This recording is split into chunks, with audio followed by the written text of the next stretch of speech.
Down Patriarchy. I'm Amy McPhie Allebest. What comes to your mind when you think of the women's liberation movement of the 1970s? Maybe black and white photos of women's marches led by Gloria Steinem, a battle to pass the Equal Rights Amendment. For me, what comes to mind is the backlash to the 1950s cult of domesticity, where so many women were kept financially dependent and infantilized by prohibiting them from working outside the home. The women's liberation movement promised women better lives through participation in the workforce and earning their own wages. And work they did. Droves of women began careers. Katharine Graham became the CEO of the Washington Post in 1972, the first woman to lead a Fortune 500 company. And then the Mary Tyler Moore Show portrayed a young working woman as its protagonist. And indeed, working outside the home did bring women more financial security, more independence, and more personal growth. But soon women began to notice something. Once they got married, and for this conversation, we're going to talk about women married to men, and especially once women had children, they were exhausted, like bone tired, and somehow not feeling all that liberated in their real daily lives. Sociologist Arlie Hochschild decided to figure out what was going on, and she conducted research in the 70s and 80s that resulted in the classic text, The Second Shift, Working Parents and the Revolution at Home, which was published in 1989. She identified that all across society, regardless of race or class or culture, women who worked outside the home came home to a whole other work shift, taking care of the house and the children nearly single-handedly while their husbands spent the evening hours in leisure. Only women were working the second shift, and it wasn't fair. As I'm sure you've heard or possibly experienced in your own life, this problem has not been solved between 1989 and now. And in fact, it's still a huge issue. One person that I turn to for information on this issue is Paige Connell, who runs an Instagram account called She is a Page Turner, where she seeks to make invisible labor visible. And I'm so excited to welcome Paige to the podcast today. Welcome, Paige. Hi, thanks for having me. So excited to talk to you today. I'd love you to first introduce yourself, kind of tell us where you're from, what makes you you, and what has brought you to do this work that you do today. Sure. So I am from Massachusetts, and I am currently a mom of four kids. I am married. I was working full time, and I came to this work just through personal experience. I was living what so many other women live, which is doing that second shift, taking on the invisible labor of the home and the childcare. And I reached a breaking point pretty quickly. And transparently, I think I reached it faster than I would have if we had not had a global pandemic. but I think that really sped up the process for me. But I have never been one to sit by quietly. And when I started experiencing this, I just couldn't stop talking about it because, to your point, it felt so incredibly unfair. And through talking about it, I've also been able to learn about it and learn about all these systemic issues that really play into this issue. And that's really what brought me to, creating my social media channels and talking about what I talk about, which is not just invisible labor, but it's all the things tied to it and the systemic influences that impact our lives as specifically from my experience, mothers and wives and employees and, everything else that comes from that.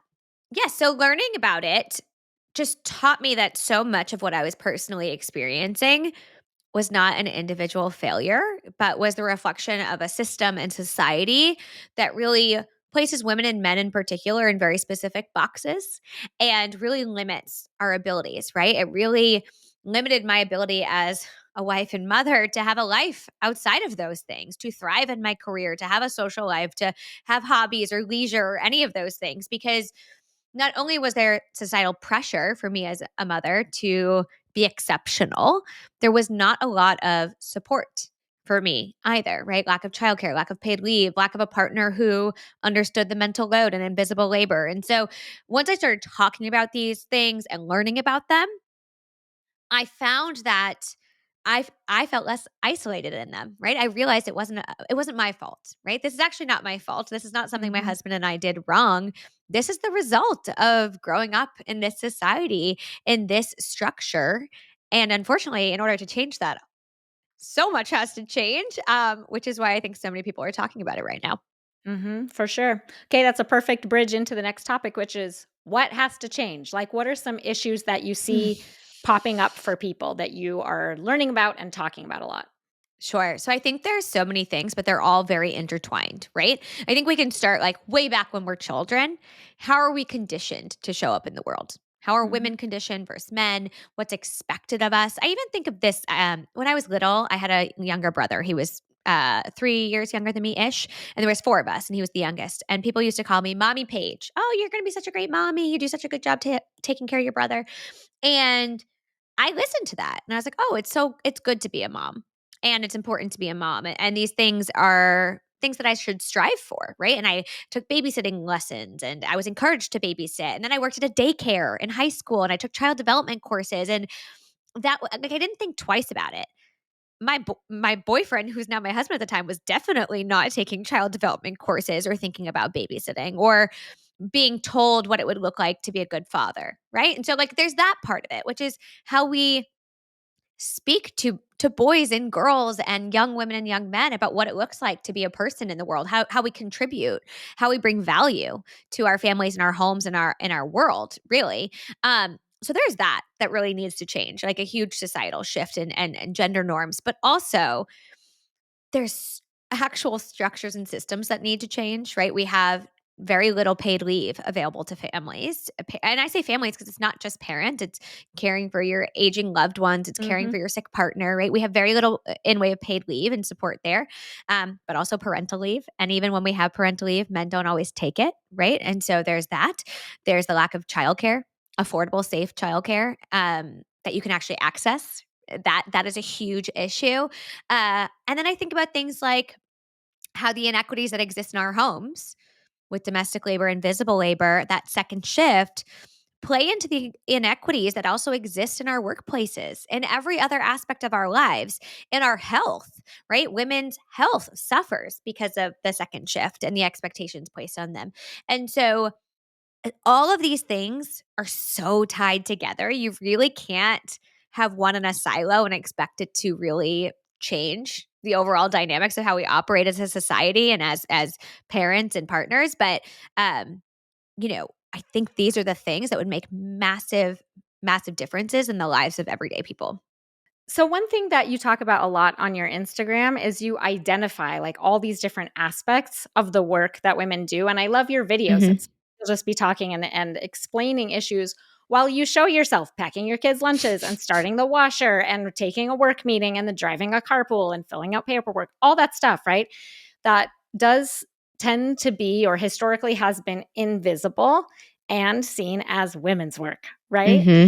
So can you talk about like some of those individual things that come up in families that are categorized that way as invisible and women's job?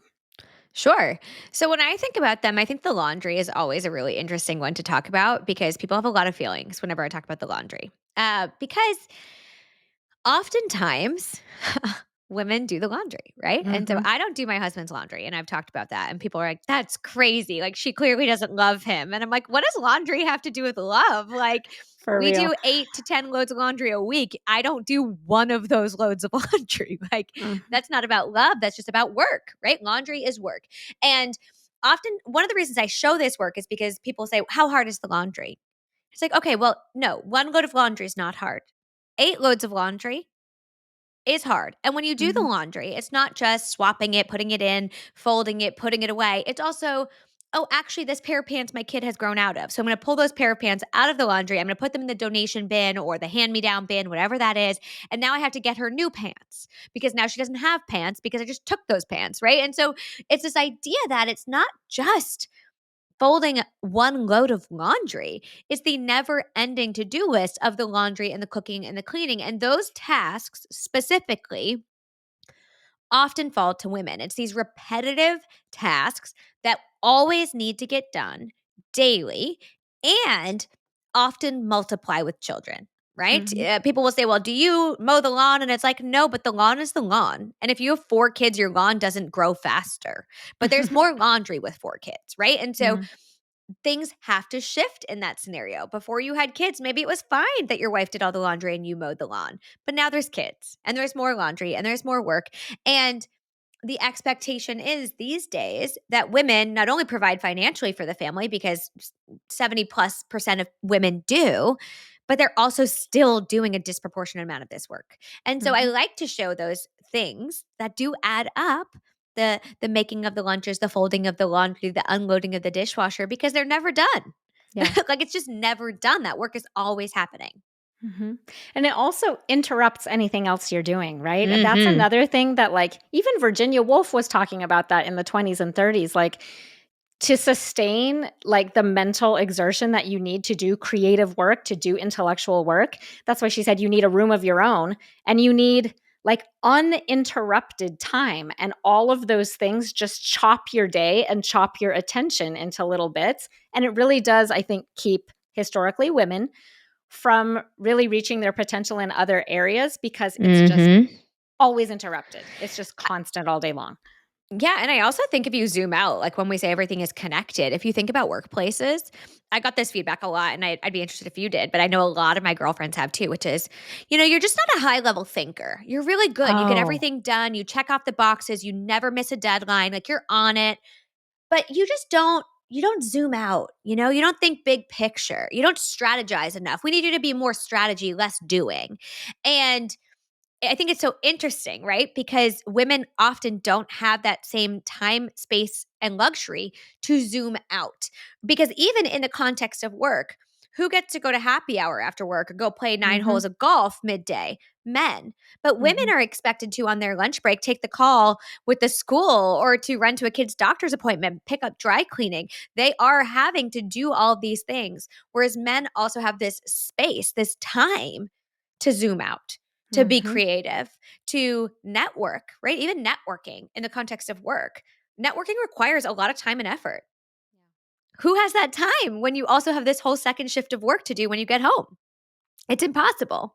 So another one in this, topic, people who are watching this on YouTube will see that you have, like, a Christmas tree in the background. We're recording this Yeah. in the weeks coming up until Christmas, so I wanna talk about the holidays because that's a big one too. Can you talk about that? Gosh, I mean, the holidays are we think about the holidays as a day, I think, right? There's the holiday season and then there's the Mhm, day. And I think a lot of times there's this messaging like to women in particular, which is like, don't make such a big deal of this. Like the holidays don't have to be a big deal. You make them out to be more than they are. But I jokingly say, like, the holiday season starts in October because that's Halloween, right? And we've got costumes and trunk or treats and school volunteering and donate to the school party. And then immediately after that, we're rushing into November and it's Thanksgiving and all of those things. And if you're anything like my town, they basically had no school in November. And then December, it's again, holiday parties and book fair and it's all these things, right? So it's like all this stuff happening around the idea of the holidays. But oftentimes there's this kind of like ongoing joke that like women are overspending at the holidays, they're over decorating, they're doing all of these things. And what we fail to recognize in these conversations oftentimes is the value of this work and how hard it is to navigate mhm. and how much goes into it. Even just the idea if you like pare back your holidays completely and all you're doing is gift giving is a ton of work. Thinking about what your kids want, knowing what they need, budgeting, scouring the internet for the best deals, checking to see if things shipped and actually arrived. Like there's a gift right now, it's lost somewhere out in the Oh, world, no. you know? I hate Um, that. but I'm tracking that, right? Like I Mhm. know that. And I know that it's lost and I know that it hasn't arrived. And we even had one gift that was canceled and I never got the canceled email. And I'm calling all the like department stores nearby, like, we need this special Lego set. My son will be devastated, right? And it's sold out at lego.com. And I'm like scouring the internet. That is Mhm, the work that is so often happening behind the scenes. And like to the general public, it's like, look at all these women. They have thousands of packages. They're spending so much money. And nobody ever stops to think, well, how much work goes into all of these things? And how do men benefit from this work, right? They get to wake up on Christmas morning and their kids have presents to open and joy on their faces and memories that they mhm. will have well into adulthood. Their parents even have gifts that they didn't buy, but their wife did, right? It's all of this work. That does have value. And it's not that it has to happen, right? Like we could pare back our holidays and there's no real harm. But if you often ask the people who make light of these things, what do you remember about the holidays from when you were a kid? Oh, my mom, she always did this like really fun X, Y, and Z, or oh, my mom always gave us this like personalized Christmas ornament, or oh, I loved spending the holidays with my cousins. Okay, well, somebody made that happen for you. Mhm. Chances are it was your mom, right? Yeah. Chances are it was your mom. And you look back on that fondly. And that is what we're trying to do for our children and for Mhm. our families. And um, the holidays have so much work that go into them, whether it's Christmas cards or prepping and cooking and cleaning and all the things. And it adds up to a ton of work, which again often falls to wives and mothers to do, or sisters, women, just women in general. Yep, for sure. And I'm glad you brought up that emotional component too, because yes, there's the economic thing and you can pare back and you can even like skip some of the parties and skip Mhm. some of the Of events course. for sure. We can. But then sometimes those events too is like the emotional things that if you choose to have children and you love your children, that you don't want your first grader scanning the crowd at the Christmas concert and a parent Nope. isn't there to Mhm. support them because we've all been that kid. And then the other thing, I learned the term kin keeper just this last year, that women Yes. tend to be the kin keepers. And a lot of things around holidays, whether it's Christmas or Hanukkah or whatever, holiday is like family traditions that get passed on, making sure you're telling the stories or reading from the passage, religious thing, religious stories or family traditions. There are songs, there's like bringing the ancestors into the Mhm. family to make sure they're connecting to your kids. That's also beautiful, important human work. That's just tends to be invisible and tends to be women's work. So, and it is Mhm. meaningful and you're not going to drop that stuff, Yes. right? No, and, you know, I was jokingly talking about, like, all the gifts you have to buy, right? You got the nieces and the nephews and the teachers Yeah. and the bus driver, and somebody's like, "Who's buying gifts for teachers?" And I'm like, "I am," because Mhm. teachers are underpaid, right? They are underpaid, and they're doing incredibly hard work, and again, that's a women-dominated industry. I'm buying them a $50 gift card to Target or wherever, right? Like, I'm doing that because it is valuable and it is important, and oftentimes people will say this is consumerism, right? Like, oh, consumerism, the Right. holidays. And it's like, actually, though, giving gifts to things like a teacher, to a person like a teacher, has value. It has impact. And it says, I recognize your work and the importance you play in my child's life.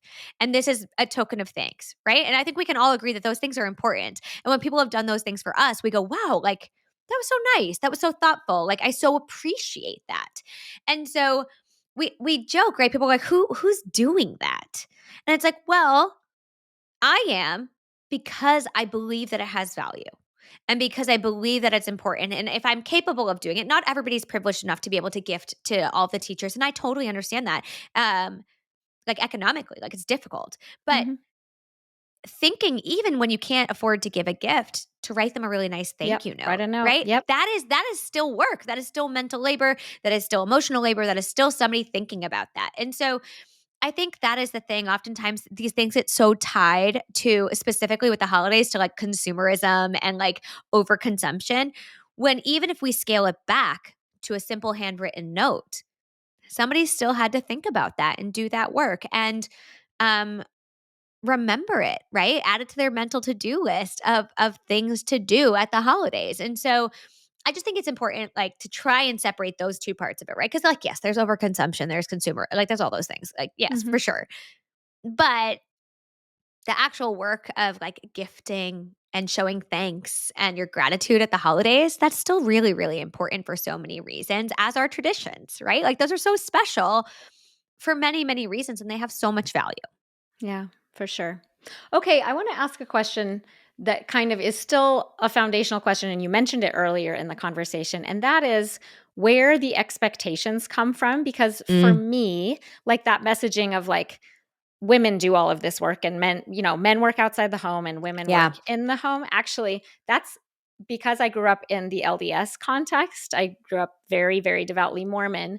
Um, Mormon culture is like a couple decades behind, right? The rest Yeah. of the world. So I didn't work outside the home when my kids were growing up. Mm. Um, and so, and we even like if you know any Mormons, it might surprise you to learn there. We have like not me, not we, but a lot of LDS people have framed documents on their walls that designate that men provide and preside and women are responsible for nurture. And so we have this whole narrative around like women are innately more nurturing. Women are Mhm. innately, like by divine design, supposed to be the one to do all of to do all of the home work, the housework and the care work. So it kind of surprises me sometimes when I talk to other people or like learning all of this and reading the second shift and stuff. I'm like, oh, it's not just us. It's not just like Mm. very conservative religious families that grow up with these expectations. So I'm curious to ask you where that came from for you or for your friend from your friends. Like, is this based in religion or other kind of Yeah. social customs? So I also think it's not just religion, it's also like where you live, like in Yeah. like geographically in our country, right? So like Mm. I grew up in the Northeast, which is known for being a highly educated area of our country where most homes are dual income homes, right? And it's my grandparents, both people always worked. My grandmother, my grandfather, my parents, they both always worked. They both went to college. They both provided. They both traveled for work. Like my mom traveled just as much as my dad for work. And so I grew up in a home where it was like, yeah, of course I'm going to have a job. Like Mm. I would never be a quote unquote homemaker. Like that wasn't even something I ever once considered. Never, not once. And none of my friends' moms stayed home. Like that was such a foreign concept to me of like a stay at home mom. I'm like, who has that? That's like made up for TV. That's not real. Right. And so, and I think that's interesting because like, I was raised Catholic. I'm Irish Italian, Massachusetts girl, raised Catholic. But that wasn't the messaging I got. I did not get the messaging that like it was my like absolute like goal to become a mother and to care for my husband. Like if anything, my mom was like, "You will always have your own income. Never depend on a Mm. man. Don't even like think about it." And I had the complete opposite messaging, and I still ended up in a marriage where these gender roles existed, where I That's took on the bulk of the crazy. That second blows my shift. And I mind. will say, So like, why? Yeah, where did it come from? my husband did quote unquote a lot, right? Like he was very present, very hands on, very active with our children, but he was not doing nearly as much as I was doing, right? Like I still like took on the bulk of that work and maybe not the physical tasks, but like the mental labor, the emotional labor, all of that was really mine. And I honestly think a lot of this conditioning comes from society at large, right? Like the messaging we get from TV shows, the way that we're spoken to, even as young girls and women. Like the fact that we people asked me if I wanted to be a mom in my 20s, like, oh, when do you want to have kids? Nobody was asking my husband when he wanted to have kids. Like they're like, that's not even something they're asking him, and they're not giving him advice about like when to do it or like what kind of child. Nobody's saying any of those things to him, right? And so the burden fell to me, but I don't even know that it was solely societal conditioning. Like, I think there was a lot of pressure, right? And we live in the age of information overload, especially for women, where it's like, here's another toddler expert, here's another sleep expert, here's another feeding expert. And it's like all targeted towards women on the apps. Like, if you open my husband's app on his phone, it's like golf videos, woodworking videos. I'm like, what the heck is this? Like, why is your algorithm this? And my algorithm is like, 10 ways to feed your picky toddler. I'm like, why is that Mhm. my feed? Right. So I think there's that, right? There's all this pressure. But then as I like became an adult, I also just realized the system wasn't set up for women to have it any other way, right? Like we are the ones with quote unquote, if you have it, maternity leave, paid or unpaid, and it's expected that we take it. And by doing so, we tend to take on that work very early on of caring for the children. And then, even if we go back to work at that point, you go, hey, I'm back at work now. Like, we can split these overnights. Well, I don't know why I'm doing them by myself, which never should be the case, anyways. But, like, why am I doing these by myself? We're both at work. And then the husband goes, well, the baby, like, just doesn't want me in the middle of the night. They want you. And it's like, well, of course they want me. I've been with them for 3 months and you haven't been. Like, it's a no brainer, right? But Yeah. so, it's like there's that societal conditioning and those expectations placed on us by what we see in TV and magazines and the way people speak to us. And then there's also just the systems that we operate in, which is it's assumed that we should compare a mother's salary to the cost of childcare. Everybody says it. Oh, does your salary cover childcare? And it's like, what do you mean my salary? Do you ask that about a mortgage? No, you ask about both of our salaries. Why are we why are we talking about childcare as if it's only my responsibility? And so I think it's just all of these systems intertwined. And so for me, it had nothing to do with religion or the way that my parents raised me. It had everything to do with all these like outside messages and pressure, and then the actual systems that we exist within that make it incredibly difficult for it to really be any other way for women without a lot of breaking down of these like gender norms with our partners. And it's hard to do that work in your home too when, things like childcare and paid leave don't always exist or aren't accessible. Mhm. That's so interesting, Paige, because like I said, growing up Mormon, it just does show like how things were a couple of decades ago. So you can Mm. see the historical through line really clearly.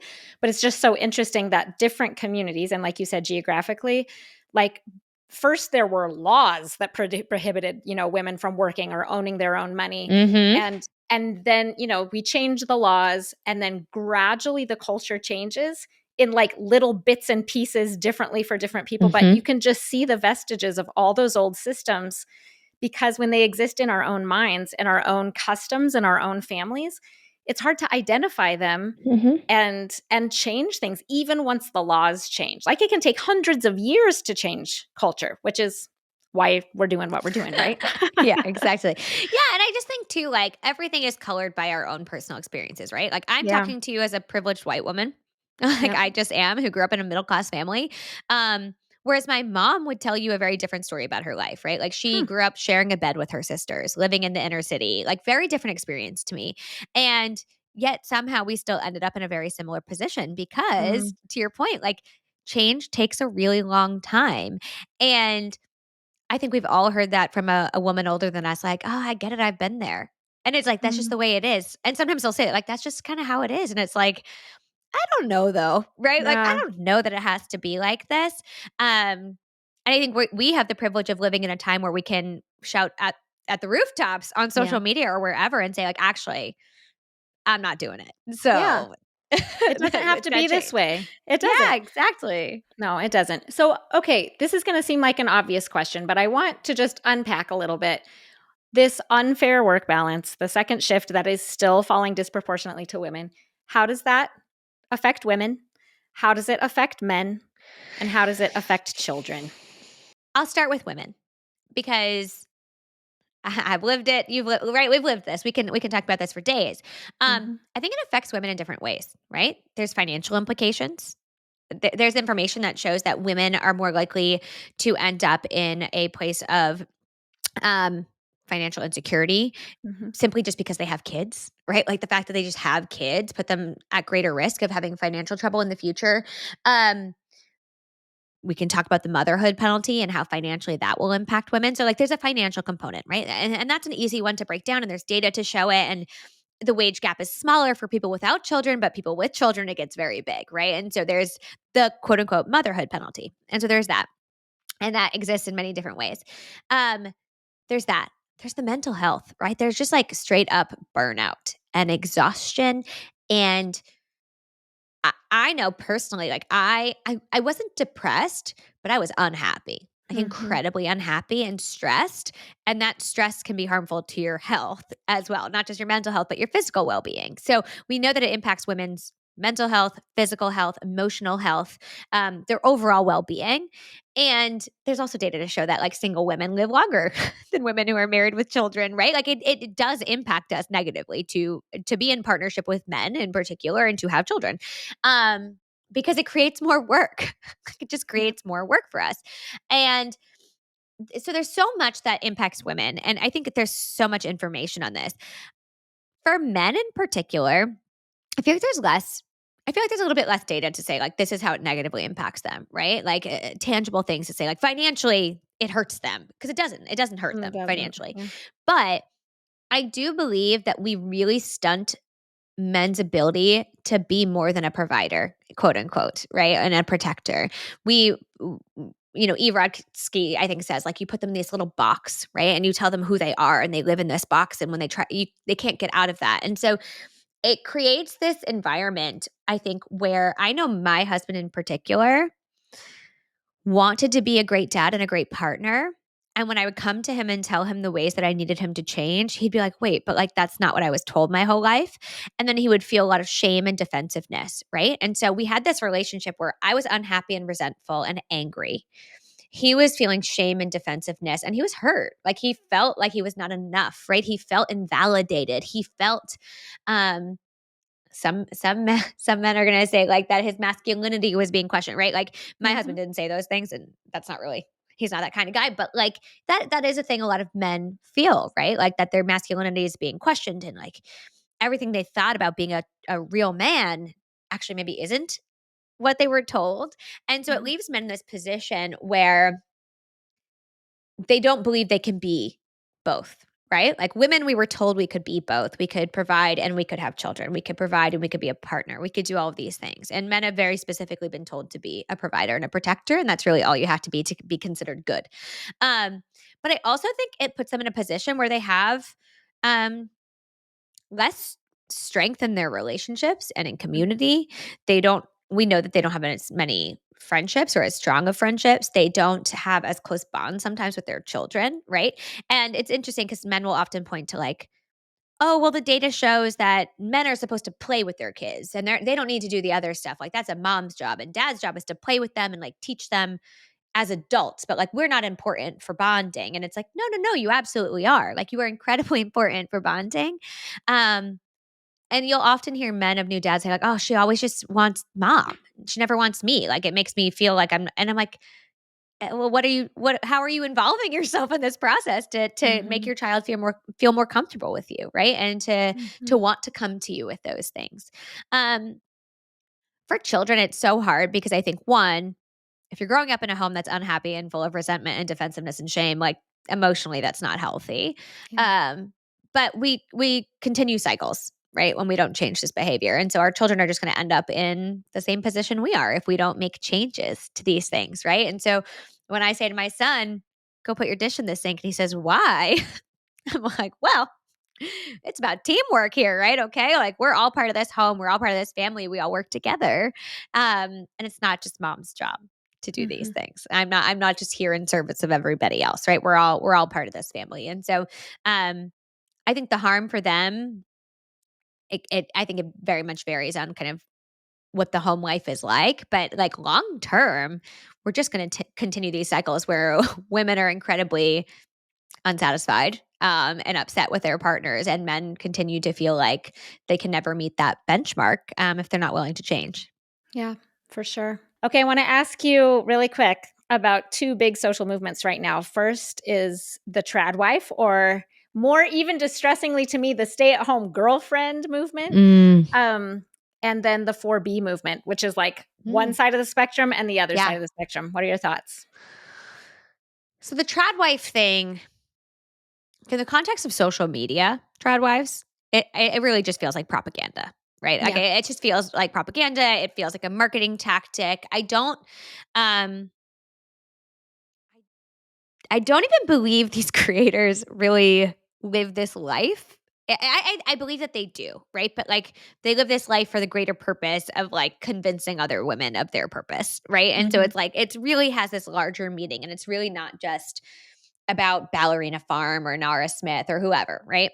Mhm. Um, but it's so interesting this trad wife thing because I think what they're trying to do and how they're trying to position this, it's really like a phenomenon. Like it's really blown up, right? And people, some people are like, ah, yeah, like I don't believe the traditional values, but like, ah, her content's kind of fun. Like it's kind of funny when she makes like homemade Cheerios, and I'm like, yes, but there's a deeper layer to this, right? So like if we just look below the surface, the content will change and the message does change with it. Um, but when I think about it, I think what they're trying to do is they're trying to provide a solution to the problem that women claim to have, which is burnout, frustration, exhaustion, resentment. They're saying, hey, you're right. It doesn't have to be like that. Like, you don't have to be burnt out.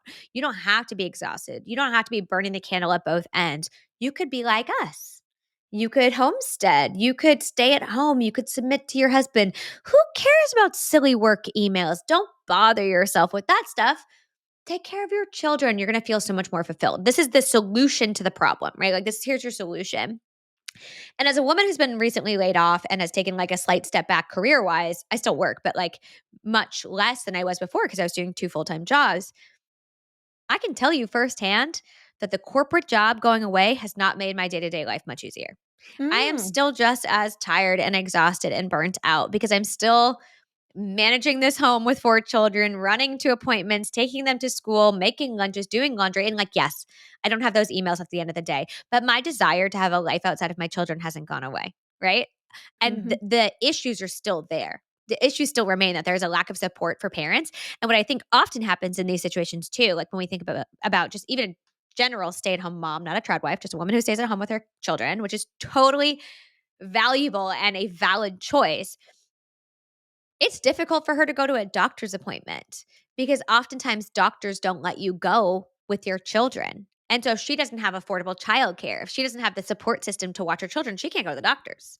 Mm. Right. And so it's like, I'm a stay at home mom, but I still need things like childcare and I still need time to rest and relax and recover. And I still deserve time to get dinner with my girlfriends. But I can't do those things if I don't have a supportive partner. I can't do those things without childcare. I can't do those things without a village, right? So even in if we take out the trad wife of it all, right? These systemic issues still impact us, regardless of if we're in a dual income house, a single income house, whatever that might look like.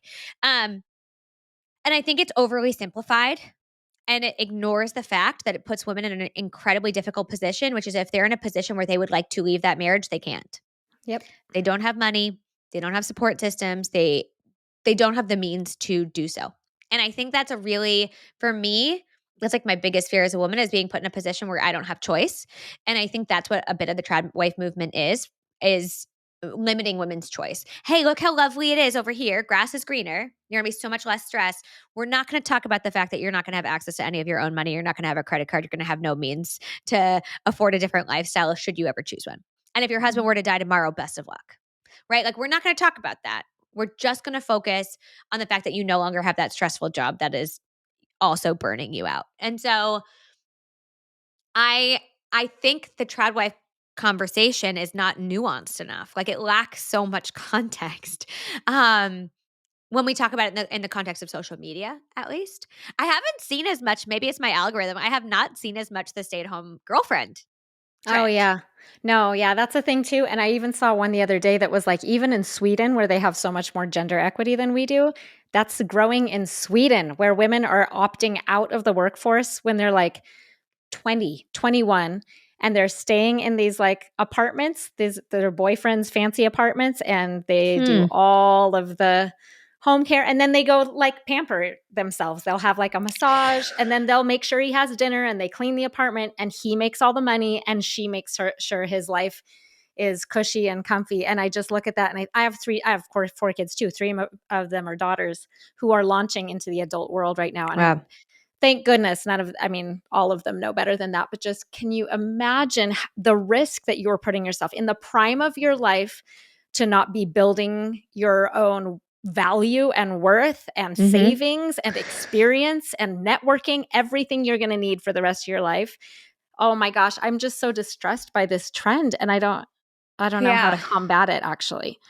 Yeah, and again, when we talk about these conversations, like acknowledging privilege, like these women probably have a certain level of privilege and their partner has a certain level of financial contribution that allows For them to do sure. this, allows them to Yeah. also go get that massage, right? Whatever it might be. Same thing with the trad wives, right? There's a level of privilege in being able to live on one income in the Yep. way that they are doing it. And so it lacks that context, but I think that's the other thing that's missing from these conversations. You can absolutely be a stay-at-home mom. Hey, you could be a stay-at-home girlfriend. I don't care. Like, do what works for your family, for your partnership. But are there protections in place? Do you have a retirement account? Do you have your own savings account? Do you have full access to all of the money? Do you have a prenup or a postnup? Like, what do you have? How are you protecting yourself in this situation? Because, like, yeah, all of these choices are valid. Hey, you're married to a billionaire and you don't want to work? Like, go for it. Like, totally fine.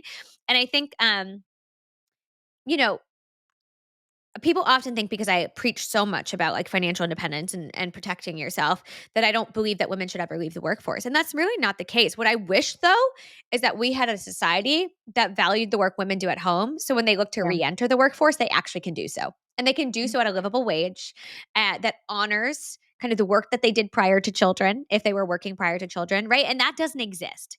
And so that is why it is so, I'm sure for you too, but that's why it's so scary for me. It's like we don't live in a world that views you as valuable if you left the workforce even for 6 months sometimes. They're like, "What's Mhm. this gap?" And it's like, "Oh, I got laid off." And it's a terrible economy. I don't know, like, I didn't know I had to, like, justify myself so much for this 6-month gap, but I do.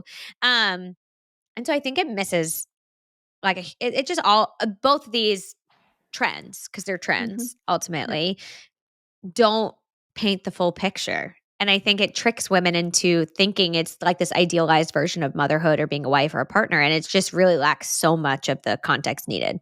Yeah, agreed. Okay, how about the 4B movement? Because again, that's the other end of the spectrum where women are Mm. opting out of family and partnership completely. What do you think of that? This is a tricky one because people will be like, "Don't you think it's harmful?" And like, "Is that really the answer?" And here's the thing. If it's the answer for you, it's the answer for you. Like if you choose not to have children with a partner, like totally fine. I am all in favor of somebody who wants to be child free by choice, who doesn't want children for whatever reason. Like if you don't want kids, you definitely shouldn't be doing this. Like that is for sure. If you don't want it, don't do it. It's way too hard to It's be way doing too this hard. against your will. Don't do it. Even if you're wishy washy, like probably don't do it. Don't do it. But like the 4B movement, I it's so hard because I think again, it's like in the greater context, in the greater scheme of things, is it going to have the impact that we wanted to have? I think on a personal level, yes, right? Like you can protect yourself from that situation. You can say, yeah, I'm actually not partnering with men. I'm not having children with men. I'm not doing any of those things with men because I don't feel safe in that environment or that relationship. And I think that's an completely valid choice. And I think a lot of women, we already know women are making this choice even without a movement attached to it, right? Like the birth rate is declining. Women are having children later and later, if at all. They're having fewer and fewer children if they're having children. Like women are already consciously making this choice. They're having children on their own without partners, right? This is not new. It just kind of the 4B movement has, I think, kind of given some given people something to look to say, oh, this is an example of how we can make an impact.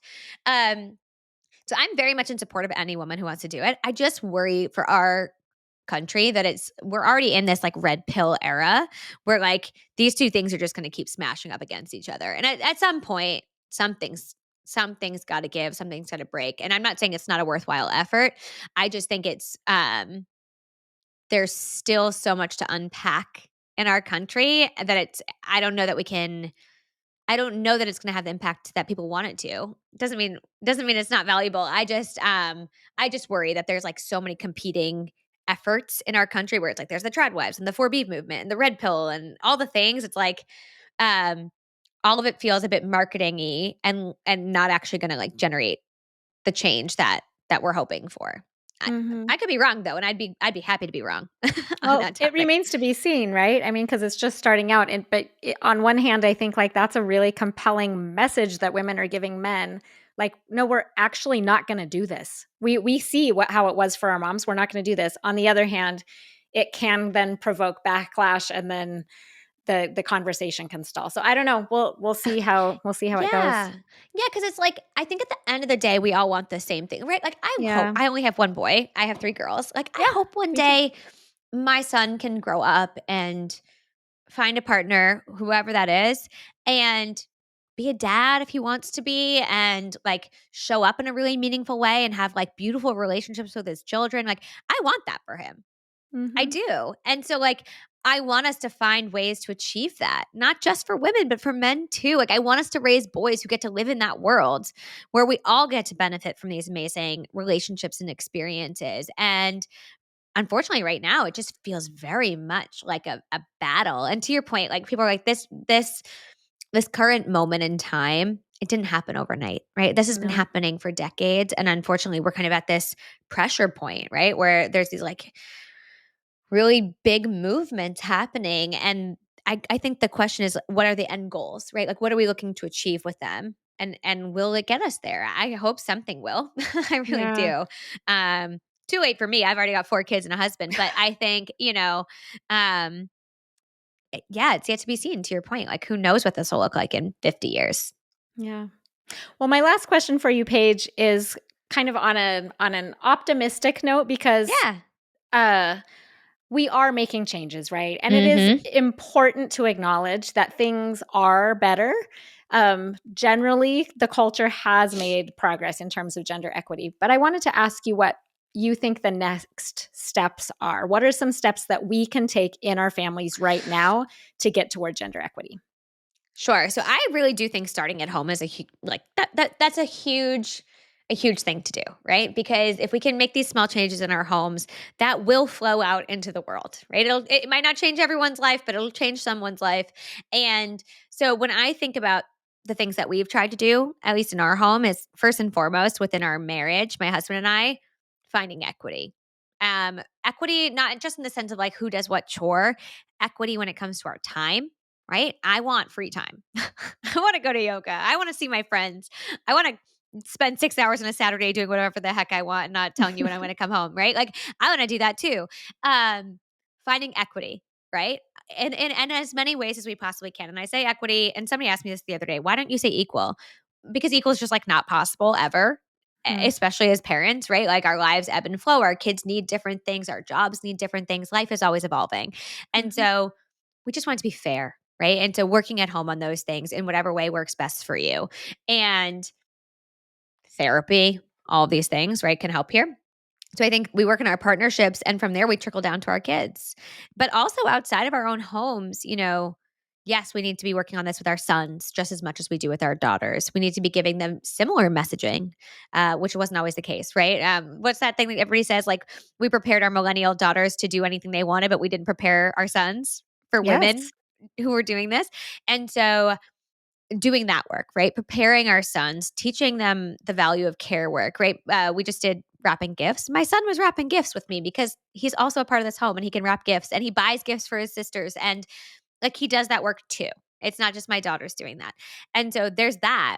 But then there's the conversations we're having with other people outside of our home, which is half the reason I'm on social media, which is before I started talking about it, I felt really alone and I felt like there was really no solution.